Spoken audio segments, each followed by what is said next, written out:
Bonjour à tous. Ouais, c'est bon, ça marche. Bienvenue, on est ravis de vous accueillir aujourd'hui avec Stéphanie et Jean-Yves. Donc, je vais commencer par me présenter, je me permets. Donc, je suis Marine Chazelle, je travaille au sein de l'agence Cross. L'agence Cross est une agence qui existe depuis 30 ans et qui est spécialisée dans les conseils retail, donc merchandising, category management. On fait également de la formation et du retail design. Je vais laisser Stéphanie et Jean-Yves se présenter maintenant. Bonjour à tous et à toutes, Stéphanie Casaban-Marc. Moi, je suis en charge du pôle opérationnel à la Confédération des buralistes. On va parler de la Confédération des buralistes juste après pour vous présenter clairement qui on est. Mais mon travail consiste à transformer et à diversifier l'activité des 22 800 buralistes de France. Bonjour à toutes et à tous, Jean-Yves Bourgois, je suis le délégué général de la Confédération des buralistes. Merci beaucoup à Marine et Sébastien de l'agence Cross de leur invitation, puisque c'est vous qui nous avez suggéré cette excellente idée d'intervenir ce matin. Je salue également Jonathan qui est dans notre équipe au sein de la Confédération des buralistes. Je vais commencer la présentation, simplement de manière un petit peu institutionnelle pour vous dire qui nous sommes. Alors nous sommes, Confédération des buralistes, eh bien l'unique organisation représentative des 22 800 buralistes de France. 22 800, pour vous donner un ordre d'idée, c'est le premier réseau de proximité en France. C'est 3 fois plus que les agences de la Poste, par exemple. Et en tout cas, c'est un maillage territorial assez remarquable partout dans le pays. Notre travail est un travail, bien sûr, de défense des intérêts des buralistes, le porte-parole auprès des institutions, d'être le représentant auprès des différentes instances politiques ou professionnelles. Nous sommes un syndicat professionnel. Et puis nous avons fait le choix depuis quelques années, depuis presque 8 ans, d'avoir une dynamique extrêmement forte autour de la transformation de nos points de vente. On est ici dans un salon professionnel dédié à la vente et au lieu de vente, au point de vente. Et donc j'insiste sur ce point particulièrement important. C'est plus que de la diversification, c'est réellement de la transformation, y compris en allant, notamment grâce à l'intervention de l'agence Cross, en allant jusqu'à la refonte totale des points de vente. Et puis vous dire que notre organisation est une organisation forcément très territoriale. Je disais tout à l'heure qu'on avait un maillage assez important. C'est-à-dire que la Confédération s'appuie sur 113 fédérations locales, qu'elles soient départementales ou régionales, qui permet que ce soit réellement les buralistes qui soient eux-mêmes en charge de la gouvernance et de l'organisation du réseau des buralistes.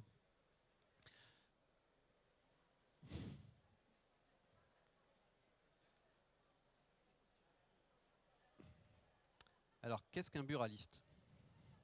Je vais peut-être prendre la... 22 800, je vous l'ai dit, vous l'avez en tête, ça représente 80 000 emplois, ce qui est quand même assez impactant en termes d'emploi local. Vous avez peut-être en tête également cette partie qui est juste à côté de moi, c'est qu'en fait, il y a plein de sortes différentes de débitants de tabac. Certains ne sont que des débitants de tabac, ce qu'on appelle des civettes, avec des ventes de tabac spécialisées.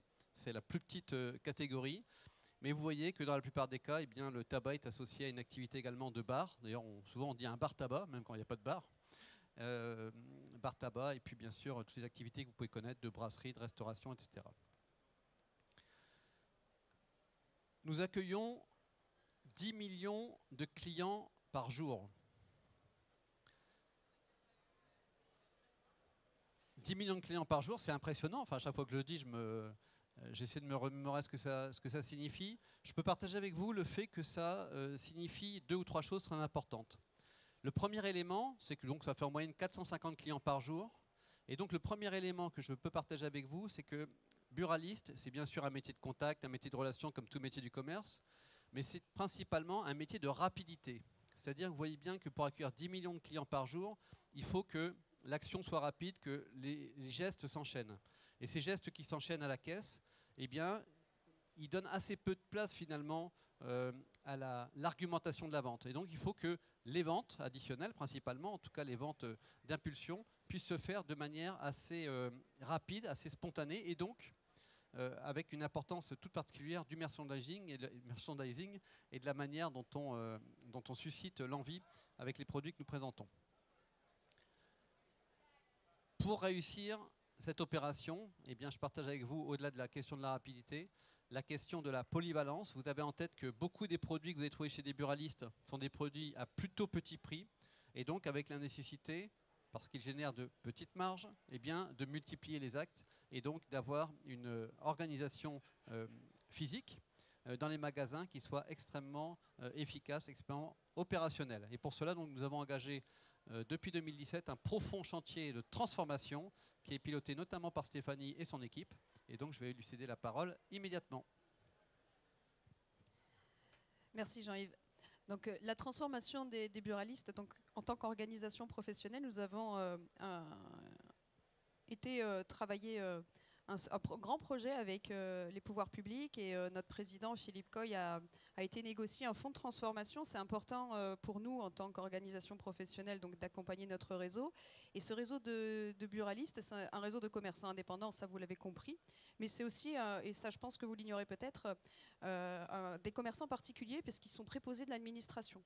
Et donc en tant que préposés de l'administration, puisque l'État leur confie la distribution du tabac, eh bien, ce réseau est en relation forte avec les pouvoirs publics. Et donc, nous avons travaillé avec l'État pour aider les commerçants à se diversifier, puisqu'ils sont indépendants, et puisque, effectivement, toutes les politiques de santé publique visent à diminuer logiquement la consommation de tabac. Et donc, il faut trouver d'autres leviers de diversification, des flux qui permettent de faire entrer donc, de nouveaux clients qui ne sont pas fumeurs, qui ne sont pas joueurs ou qui ne sont pas lecteurs de presse. Donc, ça, c'est tout l'enjeu du plan de transformation. Et à ce jour, donc, nous avons 5500 buralistes qui se sont transformés depuis 2018. Donc un par un, nous les accompagnons. Avec donc un dispositif. Alors pour nous, c'est effectivement un point de vente nouvelle génération. Ce n'est pas juste finalement changer des meubles dans le magasin.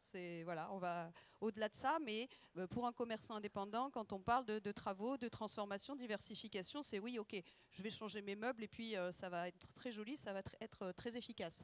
Donc on va beaucoup plus loin que ça parce qu'effectivement, il est nécessaire que les points de vente ressemble aux attentes des consommateurs d'aujourd'hui. Et pour un indépendant, ce n'est pas forcément évident de le faire. Donc on a travaillé beaucoup sur les 5 premières années à l'intérieur du point de vente. Ça, c'est très important. Évidemment, pour toutes les enseignes, c'est évident, mais pour un commerçant indépendant, il fallait lui dire et lui remontrer l'intérêt d'avoir ce merchandising et cette organisation finalement des offres dans le point de vente autour des produits que l'on va trouver chez tous les buralistes, que sont la vape, le snacking, les loisirs et les services. Et donc, vous voyez, un éclairage, une présentation des produits, des descentes claires de produits bien identifiés pour que le client, identifie bien finalement toutes les offres que l'on va trouver chez les buralistes et qui sont souvent très mal organisées et très peu visibles du coup. Alors, la Confédération, en tant qu'organisation, n'a pas souhaité développer un concept de point de vente. Voilà, on n'a pas été jusque-là. En revanche, ce que nous avons souhaité faire, c'est faire une signature réseau qui s'appelle Commerçants d'utilité locale. On s'est appuyé des travaux de l'agence Dragon Rouge pendant plusieurs mois, pour définir une nouvelle identité extérieure. Et cette identité extérieure, c'est celle-ci dont nous faisons la promotion auprès du réseau des buralistes. Ils restent indépendants, ils restent avec leur nom, leur magasin propre à eux, mais ils ont la possibilité d'avoir cette signature et ce bandeau commerçant d'utilité locale. Cette carotte tricolore qui rappelle donc le losange rouge traditionnel des buralistes sans la mention tabac parce qu'il y a beaucoup plus de choses que du tabac chez les buralistes. Le blanc étant censé représenter les services marchands et le bleu les services publics puisque comme je vous le disais nous avons ce statut de préposé d'administration. Voilà, donc cette identité nous la déployons et elle peut justement aussi être personnalisable par le commerçant parce qu'à l'extérieur du point de vente, et ça c'est un des gros écueils que nous avons, vous devez sûrement avoir une image des buralistes avec des vitrines très chargées, avec énormément d'informations, on a du mal à voir un petit peu ce qui se passe et du coup on ne voit pas le beau point de vente de l'intérieur, donc on a une grande démarche de travail et un gros travail à faire encore pour améliorer cette visibilité à l'extérieur. Et on pense effectivement que cette enseigne drapeau que l'on a sorti en partenariat avec les opérateurs de jeux, notamment FDJ et PMU, et qui permet de rationaliser déjà l'offre dès l'extérieur du point de vente.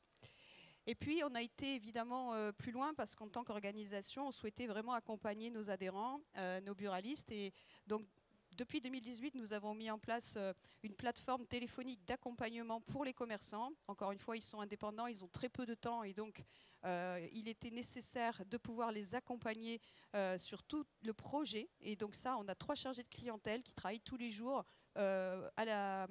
au service des buralistes pour les renseigner, relire leur dossier administratif pour qu'ils soient ensuite bien orientés et puis leur proposer des diversifications et des accompagnements. Et puis nous travaillons bien depuis 1 an et demi avec l'agence Cross qui est spécialiste effectivement dans tous les aspects de merchandising point de vente et on a souhaité proposer à nos buralistes d'aller beaucoup plus loin avec un conseil merchandising personnalisé. Bien évidemment, nous avons, nous aussi, nous organisons des salons, un salon national au mois d'octobre, c'est le salon professionnel des buralistes. Il y a aussi des événements régionaux et donc l'agence nous accompagne. Finalement, nous avons mis des outils à disposition de manière très générale à tous nos buralistes, beaucoup de rédactionnels dans notre magazine mensuel à destination des buralistes, on leur envoie des newsletters, on a fait des webinaires, on a fait tout un tas de choses que Marine va vous préciser. Et puis on a été encore plus loin, c'est qu'on a mis à disposition de nos buralistes un outil de conception merchandising. Il a la possibilité finalement sur un intranet dédié de pouvoir dessiner son point de vente et de réfléchir à l'implantation merchandising pour créer le bon parcours client, pour mettre la bonne table d'attaque au bon endroit, etc. Donc ça, c'est un outil vraiment très intéressant que l'on a mis à leur disposition. Et puis donc, l'agence Cross accompagne nos buralistes sur de l'accompagnement personnalisé. Et je te laisse, Marine, détailler tout ça. Tiens. Merci. Alors oui, en effet, on a plein d'outils à disposition de la part de la Confédération des buralistes, en plus de notre expertise, bien sûr, et de notre savoir-faire. Et l'idée, c'est qu'on peut travailler à plusieurs niveaux et surtout communiquer à plusieurs niveaux avec les buralistes. Stéphanie vous l'a dit, Jean-Yves aussi, ils sont très nombreux, donc il faut pouvoir toucher le plus grand nombre déjà dans un premier temps. Et c'est pour ça qu'on travaille vraiment sur différents formats de communication avec eux. Donc Stéphanie l'a dit, on a déjà fait 4 webinaires sur des thématiques différentes. Ça peut être sur la communication en point de vente, ça peut être sur le macro-merchandising, le parcours client, ça peut être sur les vitrines. Enfin, l'idée, c'est vraiment de communiquer sur des thématiques qui sont concrètes, de montrer des choses vraiment concrètes, d'illustrer avec des photos de points de vente et vraiment de toucher le plus grand nombre. Donc voilà, donc on fait ces webinaires sur Facebook. Et ils sont plutôt bien suivis, en tout cas ça augmente, donc on est ravis. On communique également via des newsletters, donc l'idée c'est d'envoyer forcément des communications par mail. Et à chaque fois, en fait, par période, on a donc une thématique qui va être déclinée via une newsletter, via l'article dans le magazine Le Losange, donc à destination de tous les buralistes, et via un webinaire. Donc l'idée c'est vraiment à plusieurs niveaux d'essayer de toucher le plus grand nombre pour leur donner envie aussi de travailler leur magasin avec des choses simples qui n'ont pas forcément de coût et qui ne sont pas forcément associées à des travaux, mais aussi au-delà de ça, bien entendu, de prendre rendez-vous avec nous pour un accompagnement personnalisé, plus poussé et spécifique à leur point de vente. Donc je vous le disais, toucher le plus grand nombre, l'idée c'est vraiment de les aider à se transformer et à se projeter. Parce que les buralistes sont nombreux, ils sont tous différents. Certains sont dans le métier depuis 20 ans, 30 ans, d'autres viennent d'arriver. Ils sont forcément chez eux dans leur magasin, donc ils ont du mal finalement à se mettre à la place de leurs clients ou de leurs shoppers. Donc l'idée c'est vraiment de leur dire mettez-vous à la place du client et voici des trucs et astuces assez simples qui vous permettent finalement de générer des comportements shoppers. Donc attirer, séduire, donner envie d'acheter, aider à la lisibilité, etc., dégager le parcours client. Donc on va vraiment traiter des thématiques au départ merchandising simples, mais illustrées et concrètes pour qu'ils puissent se projeter tout simplement et appliquer sur leur point de vente. Donc je vous le disais, on parle d'extérieur parce que finalement ça commence dès l'extérieur et c'est vrai que le réseau des buralistes, souvent on dit il va falloir qu'ils se transforment un peu dès l'extérieur pour donner envie d'entrer au-delà de si j'ai envie d'acheter un paquet de cigarettes ou de prendre une carte à gratter par exemple. Donc l'idée c'est vraiment de communiquer sur toutes les offres fondamentales et principalement sur les nouvelles, s'ils ont justement du snacking, des cadeaux, enfin des nouvelles offres.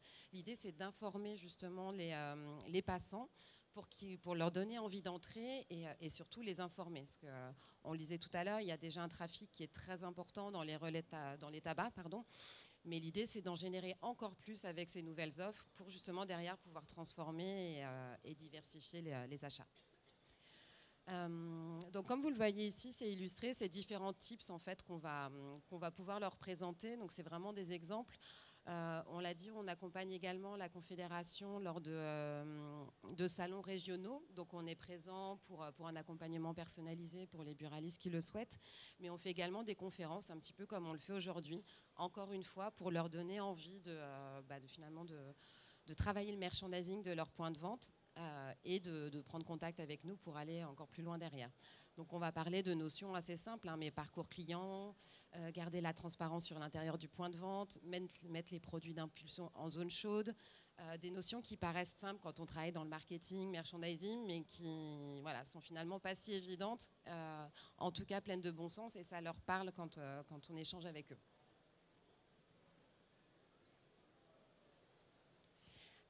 Stéphanie vous le disait, donc on a également à notre disposition un outil de conception point de vente. Donc c'est un outil qui est vraiment très bien fait et vraiment customisé, on va dire, pour les buralistes avec différents mobiliers en fait qu'on peut intégrer. C'est un peu comme quand vous faites votre cuisine Ikea, sauf que là vous faites votre magasin, votre bureau de tabac. Et l'idée c'est bien entendu de pouvoir y intégrer justement une offre stacking, intégrer la presse, intégrer de nouvelles offres pour justement qu'ils arrivent à se projeter dans leur futur point de vente, dans leur point de vente transformé. Et finalement, on arrive vraiment en début de parcours parce qu'on est vraiment un conseil qui est neutre et gratuit pour les buralistes, donc ils souhaitent en plus bénéficier ensuite du plan de transformation.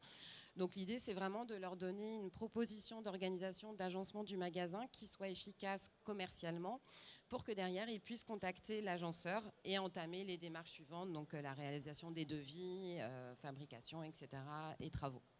Donc là, on a des exemples. Donc forcément, on a deux exemples qui concernent du snacking parce qu'on est vraiment, encore une fois, dans la diversification. Donc c'est en général quelque chose qui est assez plébiscité par les buralistes. Donc comme vous le voyez, donc on a la photo avant. Donc c'est souvent comme ça. Finalement, c'est du mobilier, des étagères qui sont posées, mais qui ne font pas partie finalement d'un tout. On les aide donc dans la conception en leur disant quelles familles doivent mettre en zone chaude, quelles familles doivent mettre en zone froide, en fonction des comportements d'achat associés. On les projette, ils peuvent également choisir la couleur du mobilier, la couleur du sol. Enfin, voilà, l'idée, c'est de faire la conception à leur image et en fonction de leurs envies. Et ensuite, derrière, je vous le disais, donc, ils peuvent contacter un agenceur, démarrer les travaux et avoir derrière un point de vente qui soit plus attrayant, qui soit mieux organisé et commercialement plus efficace.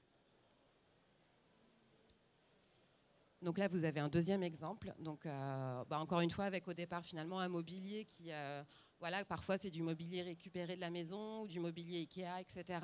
Donc voilà, l'idée quand on fait le projet de conception, c'est vraiment encore une fois de les projeter dans ce nouvel univers. Et on peut voir que le résultat est assez satisfaisant. Donc en général, ils sont très contents de pouvoir visualiser et encore une fois d'avoir un conseil. Nous, on est vraiment là pour les conseiller, pour s'adapter à leurs besoins. On n'est pas là pour leur vendre du mobilier ni pour leur vendre une prestation. Donc je pense que c'est ça qui est apprécié aussi, c'est l'accompagnement personnalisé de chaque buraliste. Et c'est un accompagnement personnalisé aussi, parce que c'est vrai qu'on vous a montré l'outil de conception est super intéressant et permet visuellement de se projeter, donc ça donne tout de suite un résultat très beau. Mais il faut savoir que quand on a affaire à des buralistes, et d'ailleurs c'est la même chose dans d'autres commerces de proximité et surtout avec des indépendants, on n'a pas forcément toujours un plan à jour, on n'a pas forcément les dimensions du magasin. On n'a pas toujours des photos tout de suite et du coup, on s'adapte aussi aux besoins, aux éléments disponibles et on travaille sur du PowerPoint tout simplement pour leur dire, voilà, ton point de vente, il est comme ça, mets telle famille dans telle zone parce qu'il n'y a pas toujours des travaux associés. Et du coup, c'est toujours intéressant pour eux de dire, finalement, je peux peut-être gagner en commercialité, je peux peut-être vendre plus et vendre mieux, juste en organisant un petit peu différemment mon offre. en travaillant ma vitrine, en communiquant un peu mieux sur l'extérieur de mon magasin. Donc, il y a des choses simples qui peuvent être faites et qui permettent finalement de mieux vendre, encore une fois, dans le point de vente. Donc, c'est ce que je disais. Du coup, c'est s'adapter aux éléments disponibles, être à l'écoute, parce que c'est important aussi pour chaque buraliste. Finalement, son bureau de tabac, c'est un peu son histoire, sa vie, c'est un peu chez lui. Et du coup, on démarre toujours par un échange assez long parce qu'ils nous racontent voilà, finalement leur chemin de vie, le parcours. Ça fait 20 ans qu'ils sont là. Donc voilà, encore une fois, c'est un peu chez eux. Et le fait d'être à l'écoute et de comprendre leurs problématiques, c'est super important derrière pour avoir une recommandation qui leur convienne et qui soit efficace. Voilà. Et juste pour finir, donc, on accompagne en effet la Confédération donc, tout au long de l'année. Donc on vous le disait au travers de salons, notamment avec des rendez-vous d'accompagnement, mais aussi au travers de communication. Donc cette année, en 2025, donc, on a prévu 5 thématiques de communication avec la Confédération. Donc on va parler snacking, on va parler cadeaux, on va parler services. Ce service, c'est aussi quelque chose qui se développe beaucoup et qui génère du trafic. Donc service, ça peut être lié, vous savez, au compte en banque, ça peut être lié au relais colis, ça peut être lié au paiement des amendes directement en magasin. Donc voilà, donc c'est super intéressant, c'est concret pour eux et l'idée à chaque fois, encore une fois, c'est de les projeter dans ces nouvelles offres, dans ces nouveaux services au sein de leur magasin en illustrant de façon concrète comment ça peut fonctionner. Et voilà, et toujours décliné au travers de webinaires, d'articles et de newsletters. Voilà, est-ce que vous avez des questions, peut-être? Non. Oui. Ah, merci. Merci. Oui, bonjour. Déjà, je me présente Élodie, je travaille chez Nickel, donc je suis assez intéressée par la présentation. Merci beaucoup. Comment est-ce que vous voyez l'avenir de la PLV dans les points de vente, parce qu'ils sont quand même assez... on va vers quelque chose de beaucoup plus épuré, j'ai l'impression. Donc, comment est-ce que vous voyez ça ? Alors l'avenir, je dirais que surtout aujourd'hui, ce qu'on essaye en tout cas de faire passer comme message en termes de PLV, c'est de ne pas en avoir trop. Notamment sur la vitrine, ce qu'on essaie de leur dire, c'est vraiment d'essayer, si par exemple vous avez une entrée, on va dire classique, avec une porte et 2 vitrines, une vitrine de chaque côté, c'est d'essayer de dédier une vitrine en effet à tout ce qui est présentation événementielle, d'actualité, donc éphémère, qui va pouvoir changer. De ne pas surcharger. Honnêtement, aujourd'hui, on n'a pas énormément, pour moi, d'éléments de PLV à l'intérieur du magasin. On est plus sur de l'organisation et justement d'essayer d'épurer en termes de nombre de produits, principalement en vitrine. Et on est aussi plus sur de la signalétique, mais qui n'est pas de la PLV. On est plus sur de l'ILV pour justement essayer de guider justement le parcours, que le shopper, quand il entre dans le magasin, il soit finalement un peu rassuré et guidé même inconsciemment. Donc la PLV, on est plus dans la recommandation aujourd'hui d'en enlever un petit peu, et notamment au niveau du comptoir de caisse, que c'est souvent, on voit pas mal de choses collées au niveau du comptoir. Donc c'est ça, on leur demande de faire un peu le tri et de nettoyer. Et plus d'accompagner dans le parcours client, mais on est moins sur de la PLV pour moi dans les bureaux de tabac. C'est ça.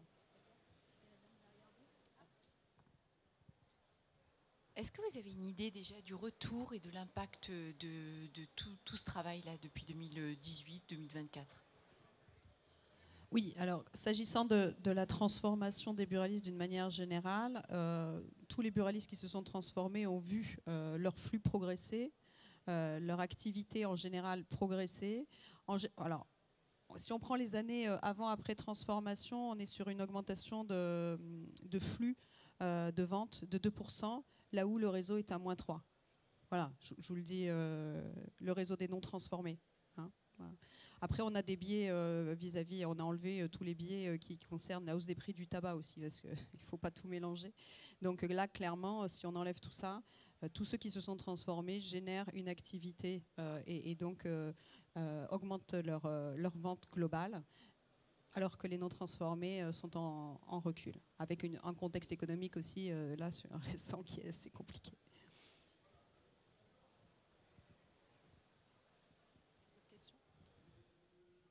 Est-ce que vous avez d'autres questions ?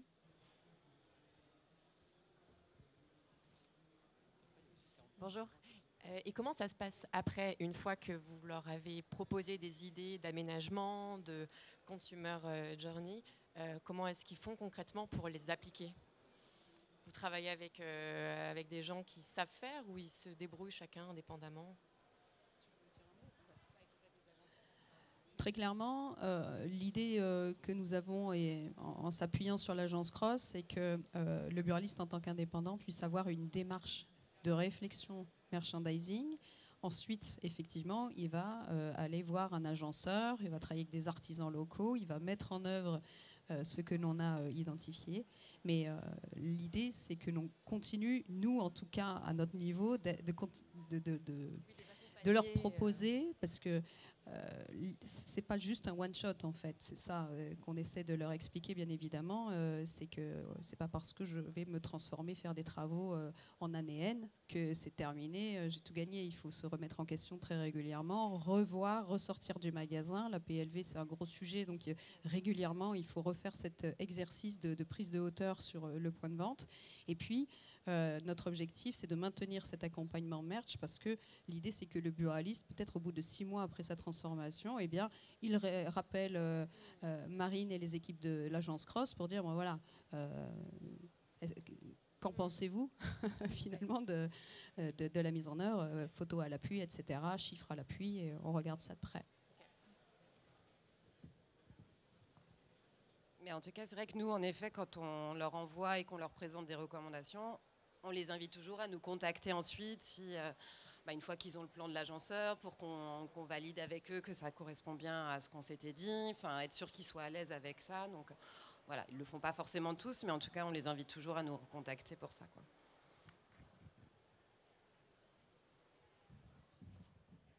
Avec plaisir. Rapidement, l'agence Cross, vous êtes sur le salon, pardon, j'ai pas regardé. Super, merci. Oui, venez avec plaisir.